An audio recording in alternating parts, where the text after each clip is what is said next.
On behalf of SSBT College of Engineering and Technology, Bambori Jalgaon, I welcome you all. As part of mandatory courses, SSBT has organized an online lecture series for the holistic development of our students. This lecture is on importance of yoga, and the resource person is Dr. Devanand Sudhakar Rao Sonar. Dr. Devananda Sonar, sir. Thank you very much sir. मैं doctor Devanand सोनार आप सभी के इस कार्यक्रम के लिए आज के कार्यक्रम के लिए मुझे जो आपने ये संधि उपलब्ध कराई है, इसलिए मैं आप सभी को धन्यवाद देता हूँ। और मैं चाहूँगा कि हमारी भारतीय संस्कृति के परंपरा के अनुसार इस लेक्चर का शुभारंभ हम त्रिवार ओंकार और प्रार्थना करके करेंगे। तो आप सभी जहाँ पर भी आप बैठे हैं वहीं पर अपनी स्पाइन को सीधा करके बैठ जाए। 3 बार हम ओम का उच्चारण करेंगे और उसके बाद हम अपने योगा के सेशन को स्टार्ट करेंगे, लेक्चर को। ठीक, अपनी आंखें बंद कीजिए, कमर गर्दन को बिल्कुल सीधा रखिए, कॉन्सेंट्रेट कीजिए अपने ब्रीदिंग के ऊपर। Slowly inhale and exhale. Concentrate on your eyebrow center. Feel your vital energy. Omkar chanting. Deep inhale and say Omkar.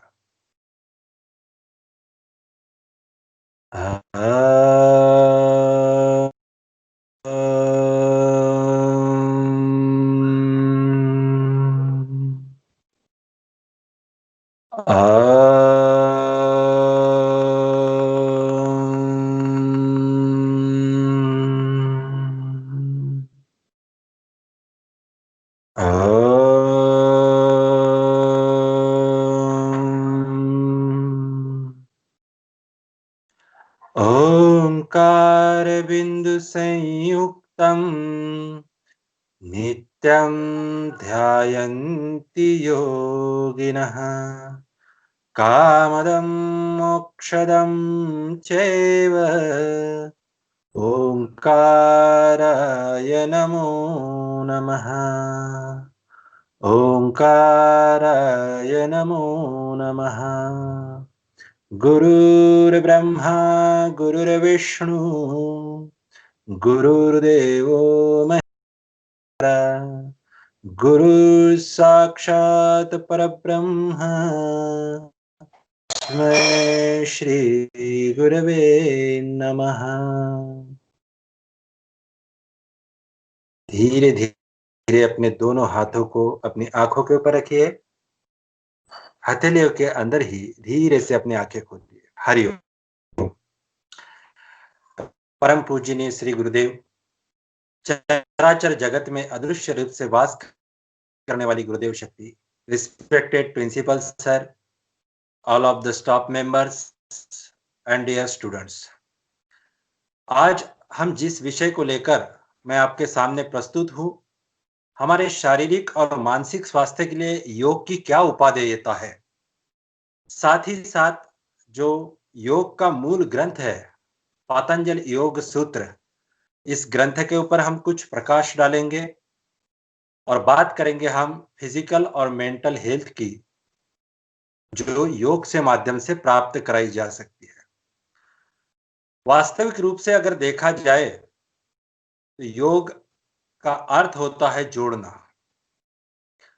किसी दो चीजों को जब हम एक साथ जोड़ते हैं तो उसे योग कहा जाता है, लेकिन यहाँ पर योग में हमें किस चीज को जोड़ना है, तो शरीर और मन, इन दोनों चीजों का एकत्रीकरण एक बेसिक लेवल की डेफिनेशन है। लेकिन जब योग की उच्चतम अवस्था में हम जाते हैं तो आत्मा का परमात्मा से मिलन करना, यही योग कहा जाता है। अब आत्मा और परमात्मा, जो आप सभी लोग साइंस बैकग्राउंड से है, तो आत्मा और परमात्मा को समझने के लिए हम सिंपल इतना कह सकते हैं कि जो हमारे शरीर का नियमन करने वाली जो शक्ति है हमारे शरीर के भीतर, उसे आप कॉस्मिक पावर की कहिए, वाइटल एनर्जी कहिए, परमात्मा कहिए, भगवान कहिए, निसर्ग कहिए, जो कुछ भी है, आपके शरीर में एक नियंत्रण करने वाली जो शक्ति है, जो आपके शरीर का नियमन कर रही है, वह आत्म शक्ति है। और आपका शरीर के साथ बाहर के सारे ब्रह्मांड का जो नियमन करने वाली शक्ति है, वह परमात्म शक्ति है। तो हमारी जो आत्म शक्ति है, वह परमात्म शक्ति में एकरूप करने का नाम ही योग कहा जाता है। ठीक? योग की अनेक ग्रंथ में अनेकों परिभाषा दी गई है, लेकिन योग परिभाषित करने में अभी भी हम असफल हैं। क्योंकि योग ये कुछ किताबों में लिखा है इसलिए नहीं है, तो योग ये अनुभूति का शास्त्र है। योग का हमें खुद को अनुभव जब आएगा, तब एक नई डेफिनेशन, एक नए अर्थ में योग हमारे सामने प्रस्तुत होता है। अब योग एक अथांग महासागर है, जिसमें से कुछ बूंदे भी अगर हमें मिल जाती है तो हमारा जीवन धन्य हो जाता है। क्योंकि ये योग बताना इतना आसान नहीं है। जो योग वेद काल से चला आ रहा है, वेदों में जिसकी महिमा गाई है, साथ ही साथ भगवान शिव ने पार्वती को जो योग बताया है, उन्हें कितना समय लगा है इस योग को बताने के लिए। भगवान श्री कृष्ण ने अर्जुन को गीता में 18 अध्याय में योग का ही उपदेश किया है। भगवान हिरण्यगर्भ ने भी आदि काल से योग का ही मार्गदर्शन किया है। तो इसी योग को किसी 1 घंटे में या आधे घंटे में हम किंचित मात्र उसको समझने का प्रयास करेंगे आज।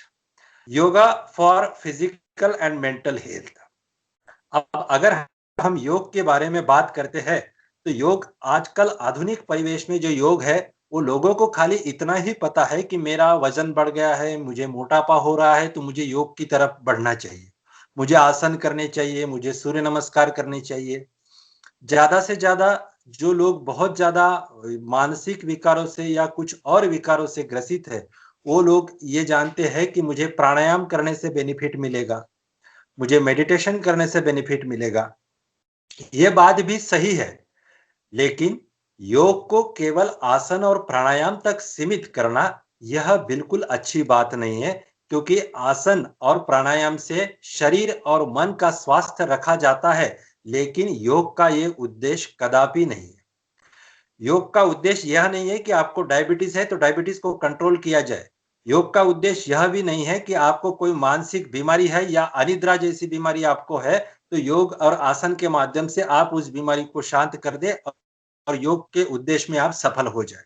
नहीं, ये एक किसान, मैं फॉर एग्जांपल आपको समझाना चाहूंगा कि एक किसान अगर कोई फल का पेड़ लगाता है, पौधा लगाता है, समझो आम का वृक्ष किसी ने लगाया है, और उस किसान को अगर हम पूछते हैं कि आपने आम का वृक्ष किस लिए लगाया है, अगर उसने हमें जवाब दिया कि नहीं, मुझे आम के जो टहनियां होती है, उसकी जो लकड़ी होती है, वो फर्नीचर बनाने के लिए बहुत अच्छे से काम में आती है, उपयोग में आती है, इसलिए मैंने आम के वृक्ष लगाए हैं, तो हम उस किसान पर हंस पड़ेंगे।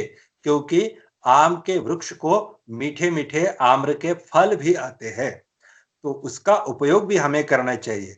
और बाय प्रोडक्ट हमें उससे लकड़ी तो मिल ही रही है, उसके जो भी अलग अलग पार्ट है, उसके पत्ते, फूल, लकड़ी, उसका भी उपयोग हम कर ही रहे हैं। ठीक वैसे ही योग का उद्देश्य है आत्मा का परमात्मा से मिलन करना, और बाय प्रोडक्ट हमें फिजिकल और मेंटल हेल्थ अपने आप प्राप्त हो जाती है, अनायास प्राप्त हो जाती है, उसके लिए कोई अलग से प्रयास नहीं करना पड़ता है। लेकिन आज के आधुनिक परिवेश में क्या है कि हमें तुरंत फायदा चाहिए, हमें तुरंत लाभ चाहिए, और उस लाभ को लेकर हम शॉर्टकट यूज करते हैं, और वो क्षणिक लाभ हम लेते हैं, और बाद में उस लाभ को हम भूल जाते हैं और अपने जीवनचर्या में व्यस्त हो जाते हैं, और यही दुख हम बार बार भोगते रहते हैं। तो योग का उद्देश्य, जो मूल उद्देश्य है आत्मा का परमात्मा से मिलन, तो उस उद्देश्य को सफल करते करते हमें फिजिकल और मेंटल हेल्थ बिल्कुल प्राप्त हो सकती है। तो कैसे प्राप्त होगी? हम अगर शारीरिक और मानसिक स्वास्थ्य की बात करते हैं, तो हमें स्वास्थ्य का मतलब भी समझना आवश्यक होगा। स्वास्थ्य क्या है, ये बात अगर हमारे समझ में आ गई, तो ही हम स्वस्थ रह पाएँगे और उसके लिए क्या-क्या करना है, वो चीज़ों को भी मैं आपके सामने साझा करूँगा। योग आयुर्वेद में स्वास्थ्य की परिभाषा दी गई है। चरक संहिता में कहा गया है, समदोष समाग्निश्च समधातु मल क्रिया प्रसन्न आत्म इंद्रिय मन स्वास्थ्य इत्याभिधीयते। इसका मतलब होता है समदोष, मतलब स्वस्थ व्यक्ति किसे कहा जाएगा कि जिसके शरीर में दोष समान अवस्था में है। अब दोष आयुर्वेद में जो दोष बताए गए हैं वो त्रिदोष बताए गए हैं, वात पित्त और कफ। ये तीनों दोष हमारे शरीर में होना आवश्यक है, लेकिन उसकी एक संतुलित मात्रा होती है। उस मात्रा में अगर ये हमारे शरीर में है, कफ की मात्रा कितनी होनी चाहिए, वात की मात्रा कितनी होनी चाहिए, कफ की मात्रा कितनी होनी चाहिए, तो इस जितने उसकी मात्रा बताई गई है, उस मात्रा में अगर हमारे शरीर में ये दोष है, तो शरीर को स्वस्थ कहा जाता है। लेकिन जनरली किसी का वात बढ़ा हुआ होता है, किसी का कफ बढ़ा हुआ होता है, तो किसी का पित्त बढ़ा हुआ होता है। जिनको पित्त से रिलेटेड प्रॉब्लम है, समझो पाचन डाइजेशन बराबर नहीं हो रहा है, शरीर के ऊपर बार-बार पित्त उमट रहा है, तो हम कहते हैं कि इसका पित्त बढ़ा हुआ है। कफ विकार अगर हमें है, तो हमें अस्थमा जैसी, खाँसी, बुखार जैसी बीमारी होगी, क्योंकि हमारा पित्त कफ बढ़ा हुआ है। तो हमारे शरीर में ये जो 3 दोष है, वो हमेशा कुछ ना कुछ व्याधियाँ निर्माण करती है, लेकिन अगर ये व्याधियाँ अगर ये दोष हमारे शरीर में सम प्रमाण में है, तो शरीर हमारा स्वस्थ है। केवल इतना ही लक्षण नहीं है स्वास्थ्य का, तो इसके आगे बताया गया है इसी सूत्र में, समदोष समाग्निश्च। हमारे शरीर में 5 प्रकार की अग्नियाँ होती है, वो अग्नियाँ भी समान रूप से होनी चाहिए। अगर वो समान है, तो ही हम स्वस्थ कहलाएँगे। तीसरा कहा है समधातु। हमारा जो शरीर है, वो सप्त धातुओं से मिलकर बना हुआ है। हमारे इस शरीर में 7 धातुएँ हैं, उनका नाम है रस, रक्त, मांस, मेद, अस्थि, मज्जा और वीर्य। जो हम अन्न खाते हैं, उस अन्न से ये सारे धातुओं की निर्मिति होती है। रसाद रक्तो ततो मांस, मांसान मेद ततो अस्थि, अस्थिन्नो मज्जा ततो वीर्य और शुक्रात गर्भ विजायते। तो इस प्रकार से ये 7 जो धातु हमारे शरीर में होते हैं, ये 7 धातुओं का प्रमाण अगर हमारे शरीर में सही है, तो हम स्वस्थ कहलाते हैं। और ये शारीरिक रूप से ही हम केवल स्वस्थ नहीं होते, तो इसी व्याख्या में आगे भी कहा गया है कि प्रसन्न आत्म इंद्रिय मन, अर्थात क्या? तो हम हमारे शरीर में दोष भी समान है, हमारे शरीर की पांचों अग्नियां भी व्यवस्थित कार्य कर रही है, हमारे शरीर में धातुएं भी ठीक है, लेकिन हमारी आत्मा, इंद्रिया और मन अगर अस्वस्थ है, तो भी हम स्वस्थ नहीं कहलाते हैं।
हेलो। आवाज चला गया है। हेलो। हेलो।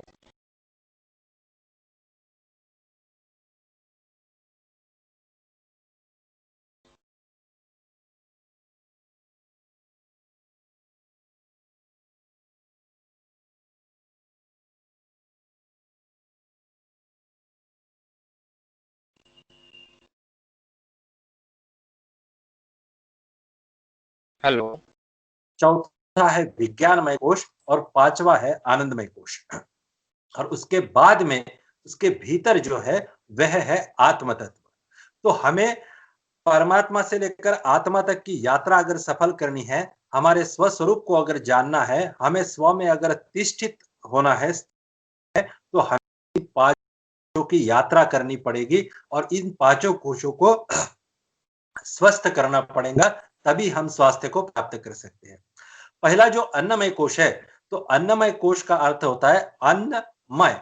मय का मतलब होता है जिसके माध्यम से वो तैयार हुआ है, और अन्न का मतलब होता है जो भी हम मेल्स लेते हैं, फूड्स लेते हैं, तो वो फूड्स के माध्यम से हमारा शरीर तैयार होता है। हमारे सारे अस्थियां है, मज्जा है, रस, रक्त, मांस, मेद, अस्थि, मज्जा, वीर्य जो भी है वो अन्न के माध्यम से तैयार होते हैं और इस हमारे शरीर में स्थित रहते हैं। हमारे शरीर का उदर निर्वाह करने के लिए, हमें फिजिकल रूप से यहाँ से वहां ले जाने के लिए, हमें पूरी तरह से स्वस्थ रखने के लिए ये जो अन्नमय कोश है ये बहुत महत्वपूर्ण है। अगर यह अन्नमय हमारा स्वस्थ नहीं, ही अगर हम स्वस्थ नहीं है, तो उसकी आगे की यात्रा हम नहीं कर पाएंगे। क्यों नहीं कर पाएंगे? क्योंकि अगर आपको किसी ने बताया कि नहीं, आपको अगर मन से स्वस्थ रहना है तो आपको प्राणायाम का अभ्यास करना पड़ेगा, या फिर आपको जिम ज्वाइन करना पड़ेगा, या फिर आपको सुबह 5-6 किलोमीटर आपको चलना पड़ेगा। ये सभी चीजें करने के लिए आपके पास पूरेपूर शारीरिक बल का होना आवश्यक है। तो उसके लिए हमारा शरीर स्वस्थ होना नितांत आवश्यक है। तो पहले योग में जो क्रियाएं बताई गई है, आसन है, प्राणायाम है, मुद्रा बंध है, षटकर्म है, इनके अभ्यास से हमें हमारे इस अन्नमय कोश को, मतलब हमारे शरीर को जो हमें दिखाई देता है फिजिकल रूप में, तो उसको हमें स्वस्थ करना पड़ेगा। उसके लिए बहुत सारे आसन हैं। समझो पेट की चर्बी बढ़ी हुई है किसी की, तो पेट की चर्बी कम करने के लिए पवन मुक्तासन है, उत्तान पादासन है, नौकासन का अभ्यास है। इन आसनों के अभ्यास से आप उसको कंट्रोल कर सकते हैं। किसी को डायबिटीज है, तो डायबिटीज को कंट्रोल करने के लिए हमारे पास अर्ध मत्स्येंद्रासन है, वक्रासन है, पश्चिमोत्तानासन है, भुजंगासन है, तिर्यक ताड़ासन है। इन आसनों के माध्यम से हम उसको कंट्रोल कर सकते हैं। किसी को अस्थमा की बीमारी है, तो अस्थमा की बीमारियों के लिए भी कुछ शुद्धि क्रियाएं और कुछ प्राणायामों का अभ्यास बताया जाता है। किसी को बैक पेन है, स्पाइन डिसऑर्डर है, तो उसके लिए भुजंगासन है, शलभासन है। इन इन तरीकों के आसनों से हम शारीरिक रूप से स्वस्थ हो सकते हैं। और शरीर का स्वस्थ होना, क्योंकि जब हम अंतरंग योग की तरफ बढ़ते हैं, जब हम मानसिक स्वास्थ्य की बात करते हैं, तो मानसिक स्वास्थ्य के लिए आपका फिजिकली फिटनेस होना भी आवश्यक है। मानसिक और फिजिकल फिटनेस ये दोनों एक दूसरे से बिल्कुल कोरिलेट है। आप देखो कभी-कभी अगर आप मानसिक रूप से अस्वस्थ है, तो आपका जो बॉडी है, वो बॉडी भी एक्टिव नहीं रहता है। मानसिक रूप से अगर आप डिप्रेस है, आपको मन को किसी व्याधि ने घेर रखा, तो आप फिजिकली भी एक्टिव नहीं होते हो। आपका यहाँ से वहाँ उठकर जाने का मन नहीं करता है। किसी भी काम में आपका मन नहीं लगता है।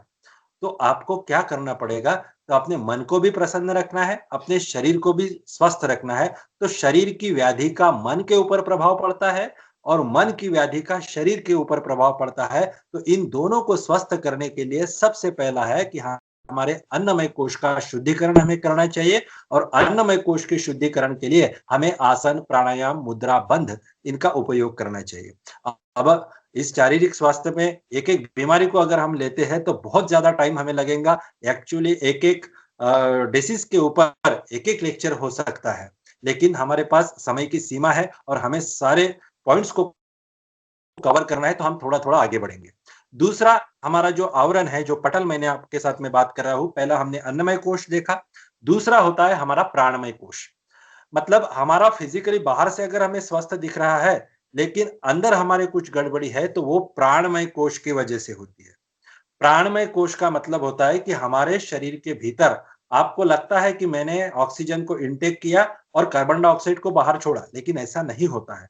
उसके साथ हमारे शरीर में जो प्राण तत्व जाता है, वो प्राण तत्व जो है हमारे शरीर में जाकर कई भागों में बांटा जाता है। तो उसमें योग को पंच प्राण की उपमा दी गई है। पंच प्राण का मतलब होता है कि प्राणों को 5 भागों में डिवाइड किया गया है। वो 5 प्राण है, प्राण, अपान, व्यान, उदान और समान। प्राण जो है वो हमारे हृदय स्थान में स्थित रहता है और श्वास और प्रश्वास की प्रक्रिया करना ही उसका मुख्य काम है, जिसके ऊपर हमारे पूरे शरीर का संचालन होता रहता है। तो अगर हमारा प्राण व्यवस्थित है तो हमारी श्वसन की प्रक्रिया भी व्यवस्थित रहती है और हमारा शरीर और मन भी स्वस्थ रहता है। दूसरा जो प्राण है उसे अपान कहा जाता है। अपान हमारे नाभि से लेकर निचले हिस्से में स्थित होता है, अपान वायु। तो ये जो अपान वायु है, इसका काम है मल मूत्र का विसर्जन करना। मतलब हम शरीर में जो इनटेक करते हैं भीतर, उस इनटेक किए हुए को पचाने के बाद जो मल रूप में बाहर निकाला जाता है, तो वो अगर हमारा अपान वायु सही नहीं है, प्रॉपर तरीके से अगर अपान वायु शरीर में नहीं है और प्रॉपर तरीके से अगर काम नहीं कर रहा है, तो समझना कि आपके एक्सक्रीटरी सिस्टम में गड़बड़ होना बिल्कुल आवश्यक। वो गड़बड़ होके ही रहेगी। हम तो ये कहते हैं कि अगर आपका मल साफ नहीं होता है, आपका पेट साफ नहीं होता है, आपको मल और मूत्र के विसर्जन में प्रॉब्लम आ रही है, किडनीज़ की कुछ प्रॉब्लम है, तो आपका अपान वायु में गड़बड़ी है। अपान वायु अगर ठीक किया जाए प्राणायाम के माध्यम से, बंध और मुद्रा के माध्यम से, तो हम उस प्रोसेस को हम बंद कर सकते हैं, उस व्याधि से हम निपटा सकते हैं। ठीक? ये है अपान। तीसरा जो वायु है वो व्यान वायु है, वो हमारे संपूर्ण शरीर का संचालन करने के लिए हमारे शरीर में विद्यमान होती है, व्यान वायु। चौथी है उदान वायु। उदान वायु हमारे कंठ में स्थित होती है, कंठ प्रदेश में, और अन्न का रस में रूपांतरण करने के लिए हम जो अन्न ग्रहण करते हैं उसका रस और आगे सारी उसकी प्रोसेस करने के लिए उदान वायु की हमारे शरीर में आवश्यकता होती है। दूसरा एक वायु है 5वें क्रमांक का, उसको कहा जाता है समान वायु। और समान वायु लगभग हमारे नाभि प्रदेश के पास स्थित होती है और नाभि प्रदेश को हमारे सारे शरीर में जो नाड़ियां है सभी, उन नाड़ियों का मूल केंद्र माना जाता है। और अगर हमारे शरीर के सारी नाड़ियों को स्वस्थ रखना है, तो हमारा ये वायु जो है समान वायु बिल्कुल स्वस्थ होना आवश्यक है। ठीक है? इसके बाद में ये 5 मुख्य प्राण हैं, जो हमने अभी देखे, प्राण, अपान, व्यान, उदान और समान। उसके बाद में 5 उपप्राण भी है, जिसे नाग, कुर्म, कृकल, देवदत्त और धनंजय कहा जाता है। तो ये 5 उपप्राण भी है। तो हम ये पांचों जो प्राणमय है, तो ये प्राण का काम एक है। हर प्राणी के शरीर में ये पांचों प्राण होते हैं और अपना अपना काम सुचारू रूप से करते हैं। अगर नहीं करते हैं तो शरीर में कुछ ना कुछ व्याधि निर्माण होती है। प्रत्येक प्राणी मात्र अपने जीवन में भय, निद्रा, आहार और मैथुन, इन चारों चीजों को करता ही करता है। भय हर प्राणी को है, निद्रा हर प्राणी को आती है, मात्रा कम ज्यादा हो सकती है, आहार हर प्राणी लेता है, और प्रजोत्पादन की जो प्रक्रिया है जिसे हम मैथुन मैथुन कहते हैं, तो ये भी हर योनि में है। तो इसके लिए हमारा प्राणमय कोश शुद्ध होना आवश्यक है, इन चीजों को हम ठीक तरीके से कर सकते हैं, नहीं तो ये चीजें बहुत ज्यादा डिस्टर्ब हो जाती है। तो हमें स्वस्थ रहने के लिए हमारा अन्नमय कोश, प्राणमय कोश स्वस्थ रखना बहुत आवश्यक है, और जिसके लिए योग की जो क्रियाएं है वो हमारे शरीर को बहुत ज्यादा स्वस्थ करती है। तीसरा जो कोश है वो मनोमय कोश कहलाता है, जो मन और इंद्रियों का संयम साधता है। मन एकाध क्रिया करती है और मन ये चाहता है कि मैं ऐसे करूं, तो वो इंद्रियों के साथ समन्वय साध कर उस क्रिया को पार करने की कोशिश करता है, और जिसके माध्यम से हम करते रहते हैं। तो हमारे इस अन्नमय कोश को, प्राणमय कोश को, मनोमय कोश को अगर हम शुद्ध करते हैं, तो शुद्ध करने का एक प्रोसेस होता है। आप कंप्लीटली योगा का पैकेज लो, चाहे आप जिस भी चीज में इंटरेस्टेड हो, फिजिकल एक्टिविटीज योगा की है, जैसे जिसको हम आसन कहते हैं, बैठकर हम प्राणायाम का अभ्यास करते हैं ब्रीदिंग के ऊपर कंट्रोल करके। बाद में आसन प्राणायाम है, प्रत्याहार है, धारणा है, ध्यान है, समाधि है। आप जिस भी अंग को लेंगे, अगर उसकी कंटिन्यूअसली आप प्रैक्टिस करते हैं, तो सबसे पहले आपका प्रभाव जो है वो आपके अन्नमय शरीर पर दिखेगा। कोई अगर कुछ भी फिजिकल एक्टिविटीज नहीं करता है, अगर मैं कहूं कि आप ये 4 आसन रोज करें, सूर्य नमस्कार आप रोज करें, 3 दिन में उनको पता चलेगा कि मैं जितना पहले खाना खाता था, उससे मैं 1.5 गुना खाना खा रहा हूं, क्योंकि उसकी पाचन क्रिया बढ़ेगी। और उसका पाचन अगर अच्छे से हो रहा है, तो उसका प्रभाव निश्चित रूप से शारीरिक और मानसिक स्तर पर पड़ता है। पहले तो वो फिजिकली फिट होगा, और फिजिकली फिट होने के बाद अगर आपका योग का अभ्यास शुरू है, तो वो बची हुई एनर्जी जो है, वो एनर्जी कहाँ जाएगी? तो प्राणमय कोश की तरफ जाएगी। प्राणमय कोश की तरफ गई हुई एनर्जी और आप जो नित्य साधना कर रहे हैं, उससे जो एनर्जी प्रोडक्ट हो रही है, वो एनर्जी आपके प्राणमय कोश को स्वस्थ बनाएगी। प्राणमय कोश को स्वस्थ बनाएगी मतलब अभी जो हमने जिन क्रियाओं के बारे में देखा कि कौन से वायु की कौन सी क्रिया है, तो वो सारी क्रियाएं जो है वो प्रॉपर तरीके से अपने आप व्यवस्थित रूप से होगी। फिर जो भी एनर्जी बचती है, वह एनर्जी ट्रांसफर होती है मनोमय कोश की तरफ और हमारे मन को पूरी तरह से स्वस्थ करने का प्रयास करती है। उसके बाद में वही एनर्जी ट्रांसफर होके विज्ञानमय कोश की तरफ बढ़ती है। विज्ञानमय कोश को वो शुद्ध करती है, और विज्ञानमय कोश को शुद्ध करने के बाद 5वां और अंतिम आवरण जो है आत्म तत्व के ऊपर, आनंदमय कोश, तो आनंदमय कोश में जाकर सच्चिदानंद स्वरूप की अनुभूति साधक को होती है। तो जब आनंदमय कोश को पार करके अपने स्वस्वरूप में अगर कोई स्थित होता है, तो वह योग की एक अवस्था कहलाती है। तो हमें फिजिकली और मेंटली स्थिर रहने के लिए हमें अपने प्राणों को स्थिर करना है। हठ योग प्रदीपिका में एक सूत्र आता है, उसमें स्वामी स्वात्माराम जी कहते हैं कि चले वाते चले चित्तम निश्चलम निश्चले भवेत।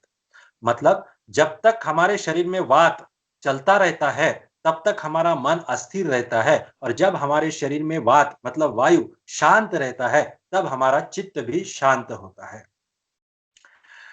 इसका मतलब क्या है कि अगर आपका श्वास बढ़ी हुई है, तो आपका मन चंचल रहेगा, और अगर आपका मन स्वस्थ है, तो आपका श्वास भी शांत रहेगा। आप देखिए, कभी भी अगर आपको किसी के ऊपर बहुत ज्यादा गुस्सा आया है, तो आप अपने ब्रीदिंग पर कंसंट्रेट कीजिए कि आपकी ब्रीदिंग में क्या प्रोसेस हो रही है। तो आप देख पाएंगे कि आपकी श्वास बढ़ी हुई है, तेज श्वास हो रही है। और जब आप बिल्कुल शांत है, कल्पना कीजिए, इमेजिन कीजिए कि आप बिल्कुल एक सागर के किनारे बैठे बीच पर, बिल्कुल विचार नहीं है, एकदम से आप शांत बैठे हैं, और तब आप ऑब्जर्वेशन कीजिए अपने ब्रीदिंग का, तो आप पाएंगे कि आपकी श्वास बिल्कुल थमी हुई सी आपको नजर आ रही है। आपको दिखाई देता है कि आपकी श्वास बिल्कुल थमी हुई है, उसमें कुछ भी चलायमानता नहीं है। तो जब भी हमारा मन एकाग्र होता है, हमारा मन शांत होता है, मन में कोई विचारों की उथल-पुथल नहीं होती है, तब हम पूरी तरह से स्वस्थ होता है हमारा मन, और तब हमारा प्राण जो है, हमारे श्वास-प्रश्वास की प्रक्रिया जो है, वह भी स्थिर रहती है। कोई भी काम आप अगर एकाग्रता से कर रहे हैं, तो आपका श्वास बिल्कुल रुके जैसा होता है। फॉर एग्जाम्पल, जब बहुत सारे लोगों को पता होगा कि जब आप सुई में धागा पिरोते हैं, तो आपका कॉन्सेंट्रेटर सुई के उस नोक पर होता है और उस छेद पर होता है, और आप धीरे से उसमें सुई से धागा डालते हैं। उस टाइम में आप ऑब्जर्वेशन करो कि आपकी श्वास कहाँ पर होती है, तो श्वास आपकी बिल्कुल रुकी हुई होती है। बस वही स्थिति, लेकिन हम ये बाकी टाइम में नहीं कर पाते हैं।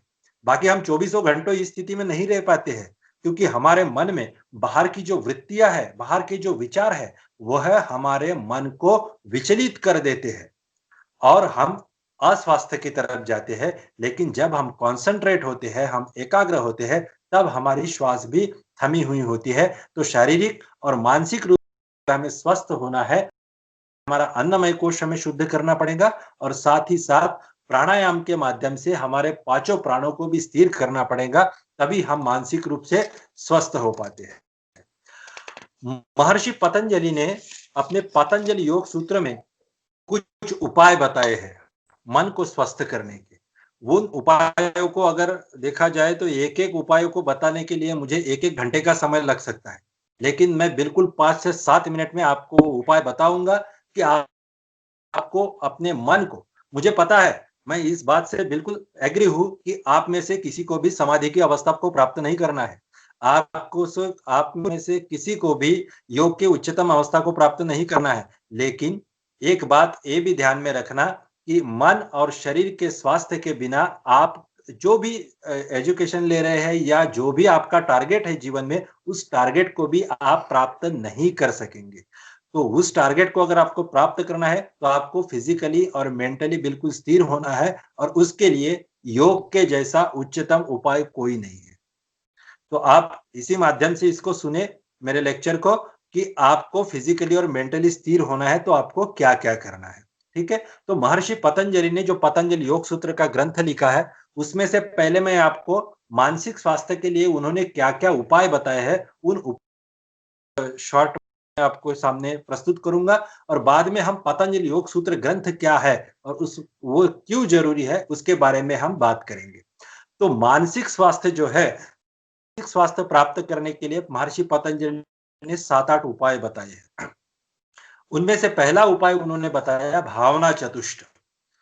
ये सूत्रों के माध्यम से उन्होंने बताया है, जब आप उस ग्रंथ को, किसी को इच्छा हो उस ग्रंथ को पढ़ने की, तो आप जरूर पढ़िए उसको।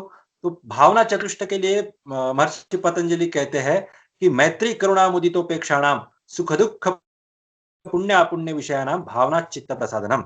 मतलब आप सुखी व्यक्ति के प्रति मैत्री का भाव रखें, दुखी व्यक्ति के प्रति आप करुणा का भाव रखें, पाप कर्म की आप उपेक्षा करें और जो पुण्य कर्म कर रहे हैं उस पुण्य करने से आप आनंद की अनुभूति करें, तो आप मानसिक रूप से स्वस्थ रह सकते हैं।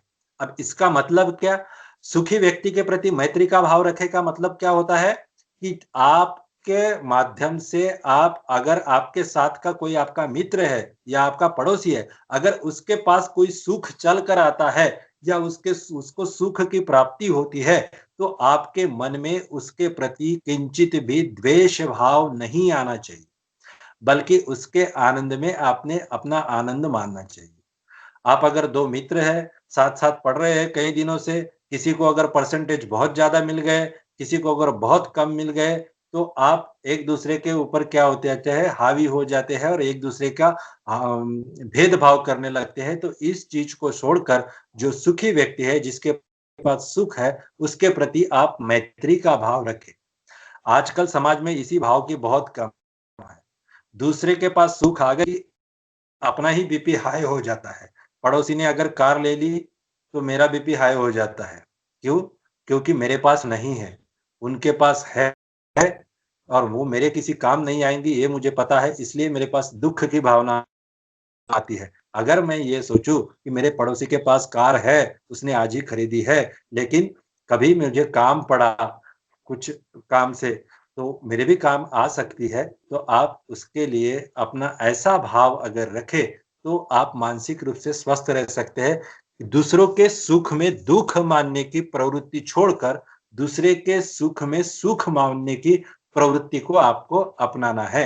ये महर्षि पतंजलि कहते हैं। दूसरा उपाय महर्षि पतंजलि कहते हैं वीतराग विषयम व चित्तम। मतलब जो साधु महात्मा पुरुष ऐसा है कि जिसकी संसार के प्रति आसक्ति जो है वो पूरी तरह से नष्ट हो चुकी है, ऐसे साधु महात्मा के चित्त पर अगर हम ध्यान करते हैं, तो हम मानसिक रूप से स्वस्थ रह सकते हैं। ठीक। तीसरा उपाय बताते हैं महर्षि पतंजलि, प्रवृत्ति उत्पन्ना मनसा स्थिति निबंधनी। इसका मतलब ये होता है कि हम मन को किसी एक वृत्ति पर बांधना है। हम जो भी सुख का अनुभव लेते हैं समाज में, तो वो शब्द, रूप, रस और गंध के माध्यम से लेते हैं। ये जो 5 तन्मात्राएं बताई गई है, शब्द, स्पर्श, रूप, रस और गंध, इसकी एक-एक प्रवृत्ति है।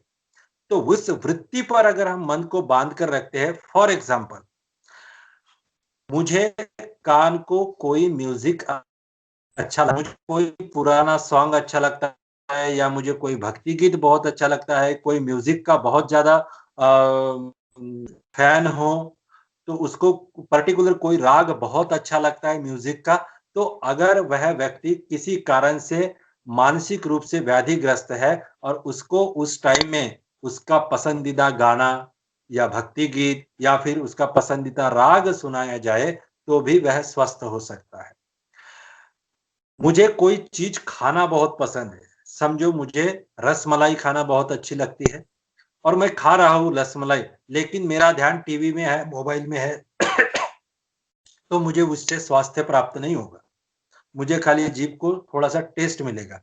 लेकिन अगर मैं मानसिक रूप से अस्वस्थ भी हूँ, लेकिन मुझे कोई चीज़ बहुत अच्छी लगती है खाने में, वह चीज़ खाते-खाते उसके ऊपर अगर मैं ध्यान करूँ कि ये रसमलाई है, ये मैं जीभ के ऊपर रख रहा हूँ, अब धीरे-धीरे अंदर जा रही है, उसका रस मेरे जीभ पर टपक रहा है, उसके ऊपर कॉन्सन्ट्रेट कीजिए, देखिए आप क्या मज़ा आता है खाने में।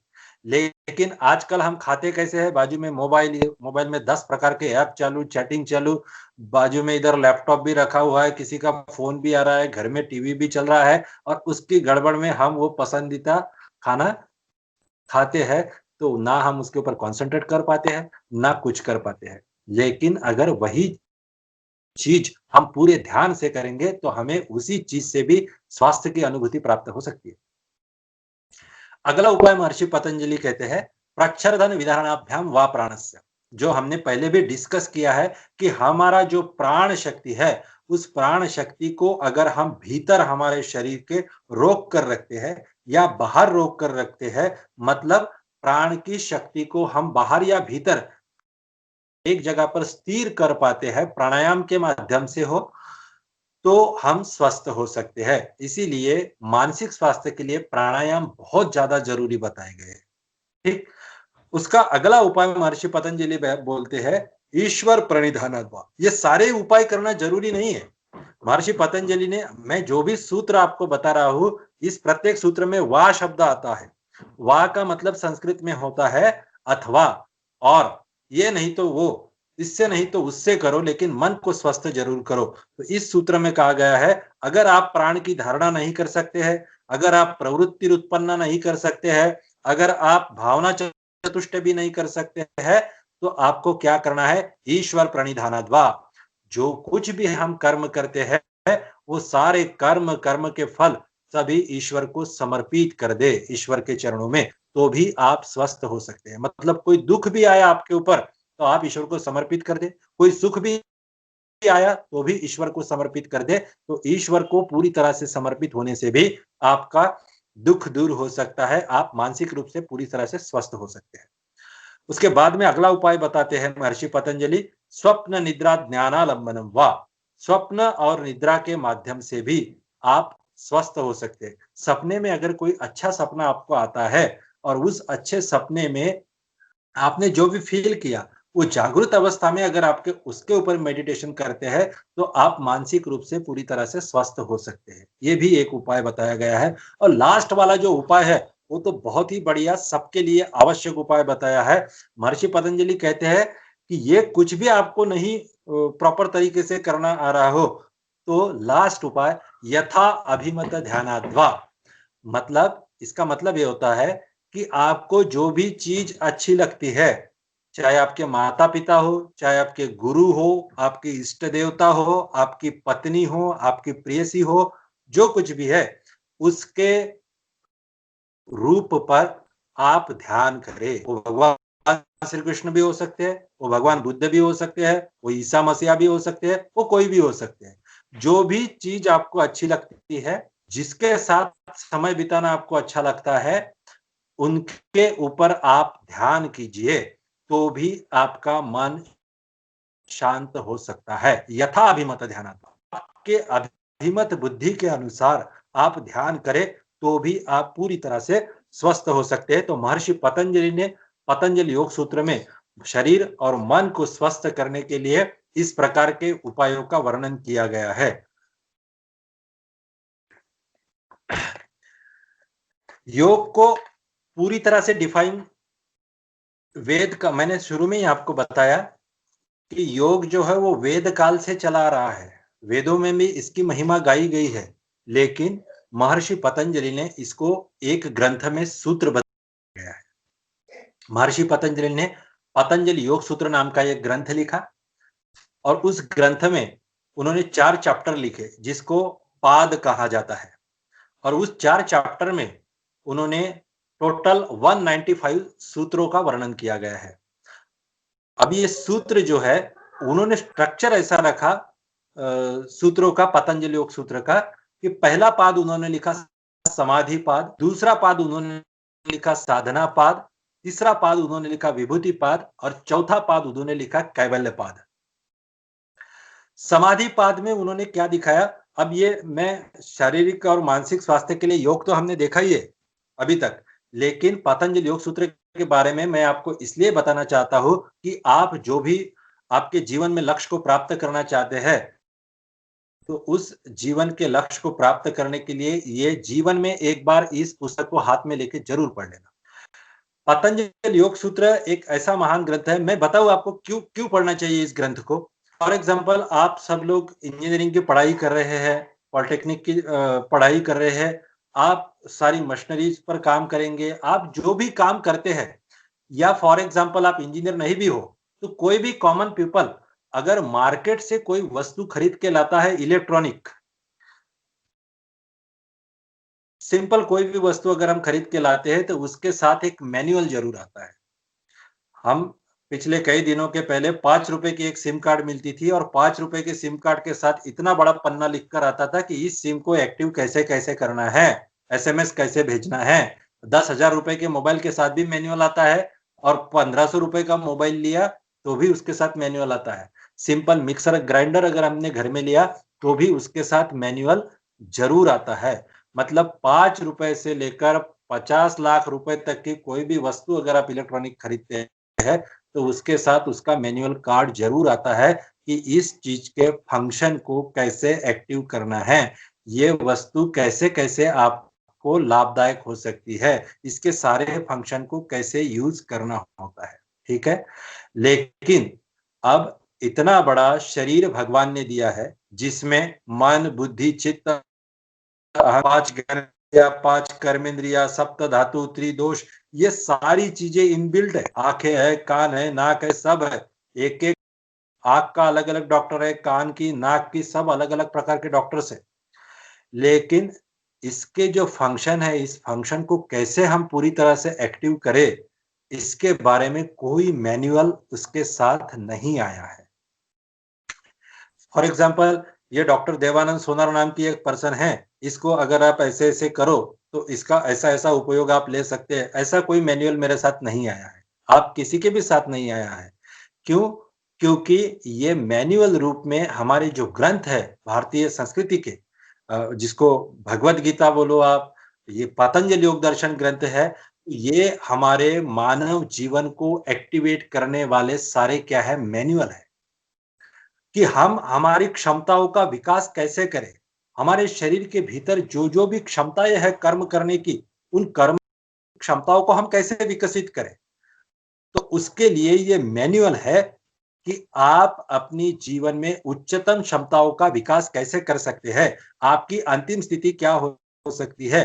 फॉर एग्जाम्पल, आपके पास मोबाइल है, मोबाइल के माध्यम से मैं आज आभासी पटल पर आप सब मुझे देख रहे हैं अपने अपने घर पे बैठकर, ठीक है, लेकिन किसी के पास ये मोबाइल है, सब चीजें है, उसमें इंटरनेट कनेक्शन भी लगा हुआ है, 4G का, बैटरी भी फुल चार्ज है, सब है, लेकिन अगर किसी ऑपरेटर का इसका यूज कैसे करना है वही पता नहीं तो उसका क्या करेगा बताइए, कुछ भी नहीं कर सकता उसके माध्यम से। ऐसे ही हमारे शरीर में ये जो सारे फंक्शंस दे रखे हैं, सारे जो एप्लीकेशंस है, उसको कैसे यूज करना है, ये हमें कौन सिखाता है, तो ये पतंजलि योग दर्शन हमें सिखाता है।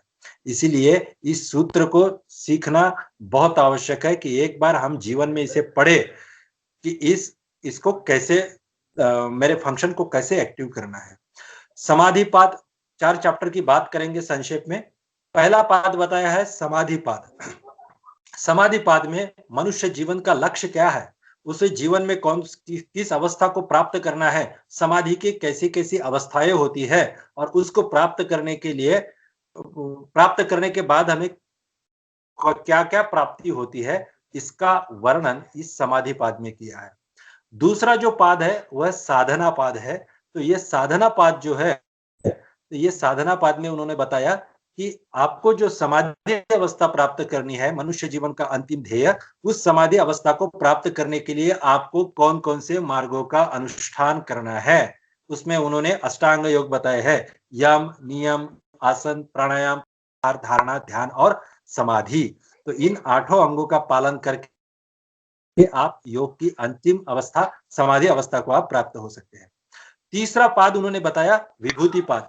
विभूति पाद में उन्होंने बताया कि आप अगर योग के मार्ग पर चल रहे हैं, यम, नियम, आसन, प्राणायाम का आप अभ्यास कर रहे हैं, तो आपको कुछ चमत्कारिक शक्तियां भी प्राप्त होगी और उन चमत्कारिक शक्तियों को विभूति पाद में वर्णन किया गया है। हम देखते हैं कुछ लोगों ने रामायण देखी है अभी लॉकडाउन में। रामायण में देखिए कुछ ऐसे अद्भुत हमें दिखाई देते हैं कि पानी के ऊपर पत्थर तरंग रहे हैं, हनुमान जी आकाश में गमन कर रहे हैं और कुछ-कुछ विचित्र घटनाएं जो हमारे माइंड को अभी इस वैज्ञानिक युग में हम उसको मानने को तैयार नहीं है। लेकिन जब पतंजलि योग सूत्र आप पढ़ेंगे कि तब आपको पता चलेगा कि इसके पीछे क्या विज्ञान है। भगवान हनुमान जी कैसे आकाश में गमन कर सकते हैं, पानी के ऊपर पत्थर कैसे तैर सकते हैं, तो इन चीजों को आप भी कर सकते हैं, लेकिन उसके लिए दीर्घ कालावधि की साधना की आवश्यकता है और वो कैसे कर सकते हैं आप? कैसे इस जगह पर बैठकर मैं सारे ब्रह्मांड का ज्ञान प्राप्त कर सकता हूँ, तो वो विभूति पाद अगर आप पढ़ेंगे, तो आप कभी ये सवाल नहीं उठाएँगे और ना कभी आप किसी इस तरीके की घटनाओं का मज़ाक भी नहीं उड़ाएँगे आप, क्योंकि आपको समझ में आएगा कि ये साधना की ताकत है। साधना की क्षमता के बल पर इस प्रकार की चीज़ें हो सकती है और वो आज भी संभव है, अगर दीर्घ साधना हम करें तो। लास्ट में उन्होंने लिखा कैवल्यपात कि समाधि की अवस्था को प्राप्त करने के बाद जो केवल स्वरूप है, तो उस कैवल्य स्वरूप को हम कैसे प्राप्त कर सकते हैं। इस प्रकार से पतंजलि योग सूत्र का ये परिचायक ग्रंथ है। अगर आपको किसी को भी इस ग्रंथ को पढ़ने की इच्छा हो, तो आप एमजे कॉलेज में मेरा Soham department of yoga and naturopathy है। 11 से 5 बजे तक मैं वहाँ पे अवेलेबल रहता हूँ। आप किसी को भी इस बारे में कुछ भी शंका हो, ये पुस्तक अगर आपको पढ़नी है, तो भी ये अपने पास अवेलेबल है। आप कभी भी मेरे साथ कांटेक्ट कर सकते हैं इस पुस्तक को लेने के लिए या योग के लिए आपको किसी भी प्रकार का गाइडेंस चाहिए, प्रैक्टिकल क्लास चाहिए, वर्कशॉप चाहिए, ऑनलाइन भी वर्कशॉप्स होते हैं कुछ, तो ये सभी के लिए आप मेरे साथ कांटेक्ट वहाँ पर कर सकते हैं एमजे कॉलेज के Soham department of yoga and naturopathy. आपके कोर्स के रेगुलर कोर्स के साथ भी कुछ सर्टिफिकेट डिप्लोमा कोर्सेज भी होते हैं। योग में आप पढ़ाई जो है, सर ने मेरा इंट्रोडक्शन कराते हुए आपको बताया कि मैंने बीए, एमए, नेट, पीएचडी सारा योग में किया है। तो योग में ऐसा नहीं है कि केवल आसन करें और प्राणायाम करें, योग में एजुकेशन भी आप कर सकते हैं। योग को आप अपने करियर का एक मूलभूत हिस्सा भी बना सकते हैं। तो आप पूरा करियर भी योग में कर सकते हैं। तो इसी जन जागृति को फैलाने के लिए पंतप्रधान मोदी जी ने 21 जून को अंतर्राष्ट्रीय योग दिवस करके घोषित किया है, ताकि इस दिवस के उपलक्ष्य पर सारे विश्व में योग जो हमारी भारतीय संस्कृति की देन है हमें, तो इस देन को हम सारे विश्व में फैला सके और योग को सारा जग अपनाए। किसी भी धर्म, किसी भी पंथ, जाति का वाद विवाद बखेड़ा खड़ा ना करते हुए, अगर हम अपने फिजिकल और हेल्थ के लिए, अध्यात्म की उच्चतम साधना को प्राप्त करने के लिए अगर हम इस प्रकार की ये करते हैं, साधना करते हैं, तो हम जीवन में अपने अंतिम लक्ष्य को पाने का बिल्कुल हम प्रयास कर सकते हैं और मैं चाहूँगा कि आप इस प्रयास में बिल्कुल सफल हो। आपको किसी भी प्रकार का कुछ मार्गदर्शन चाहिए, तो मेरे साथ आप बिल्कुल संपर्क करें। मुझे आपने बीते 1 घंटे में आप सभी लोग मुझे सुन रहे हैं। आप सभी ने मुझे ध्यानपूर्वक सुना होगा। मैं चाहूँगा, मैं आपका सभी का धन्यवाद ज्ञापित करता हूँ। साथ ही respected principal sir, director sir Patnaik sir, Sisodia sir और आप सभी स्टाफ मेंबर्स का भी मैं मनःपूर्वक धन्यवाद ज्ञापित करता हूँ और मेरे यहाँ पर 2 शब्द यहाँ पर विराम देता हूँ। Hariom. Hariom sir, thank you so much for delivering such an informative session for all of us. On the behalf of SSBT COET, I would like to thank you so much once again, sir, for giving your valuable time uh, Thank to us. you very much, sir. Like also thankful to all students for giving their valuable times and listening this lecture very carefully. So thank you so much. With this, I conclude that this session is over. Thank you very much, sir.